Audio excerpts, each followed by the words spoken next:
आने वाली 20 जुलाई की तारीख खास है। इस 20 जुलाई की तारीख पर पूरे देश की नजरें टिकी हुई है। गांव से लेकर शहर तक, सोशल मीडिया से लेकर सड़कों तक एक अजीब सी हलचल है।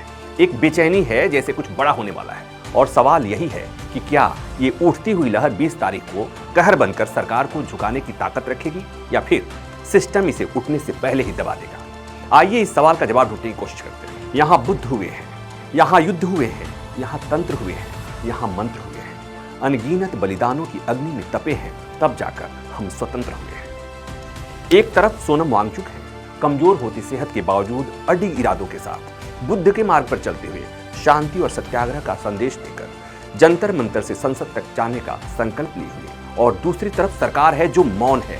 सरकार की खामोशी अपने आप में कई संकेत दे रही है।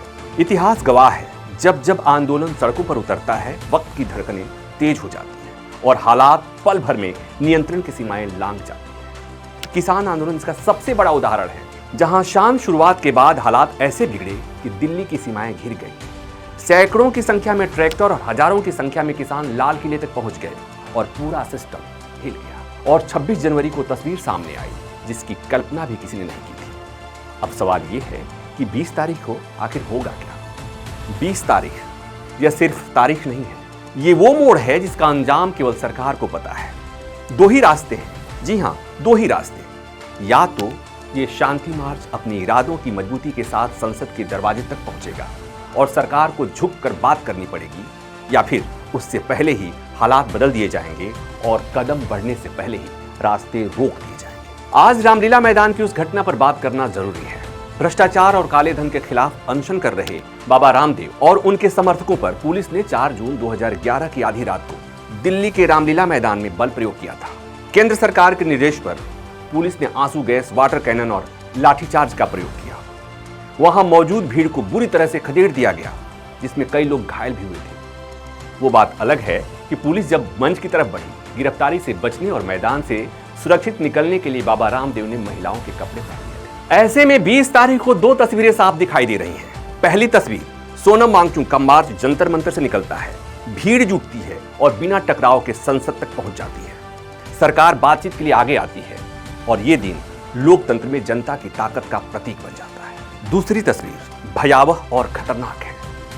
शांति मार्च शुरू होने से पहले ही एक्शन, धारा 163 लागू, जंतर मंतर खाली, विपक्ष के नेता अपने ही घरों में नजरबंद और सोनम वांगचुक इलाज का हवाला देकर उनको अस्पताल में शिफ्ट कर दिया जाएगा। यानी शांति मार्च को बल प्रयोग के साथ खत्म कर दिया जाएगा। आपको क्या लगता है?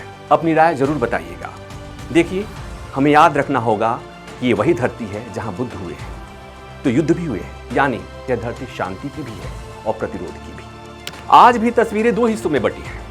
एक तरफ शांतिपूर्ण आंदोलन का रास्ता है जहां आवाज संवाद बनना चाहती है, और दूसरी तरफ व्यवस्था के खिलाफ उभरता गुस्सा, जो कहानियों में नहीं, मौजूदा वक्त में हकीकत में लिखा जा रहा है। इन्हीं कहानियों में बिहार के भरत तिवारी जैसे उस दिवंगत नाम का जिक्र करना भी आज जरूरी है, जिसे आज कई लोग इस दौर के प्रतिरोध का प्रतीक मानते हैं। इसलिए आने वाली 20 तारीख सिर्फ एक दिन नहीं है, एक इम्तिहान है। सरकार के धैर्य का, विपक्ष की भूमिका का, जनता की ताकत का।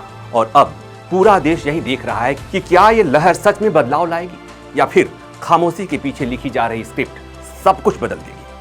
फैसला वक्त करेगा, लेकिन इतना तो तय है कि 20 जुलाई की तारीख इतिहास में एक नई इबारत लिखेगी। और हाँ, ये मत भूलिएगा कि इस कहानी के किरदार आप भी होंगे। जंतर मंतर का मुद्दा आपका भी है, आपके भविष्य से जुड़ा है, आपके बच्चों के भविष्य से जुड़ा है। इस वीडियो में बस इतना ही। जय हिंद।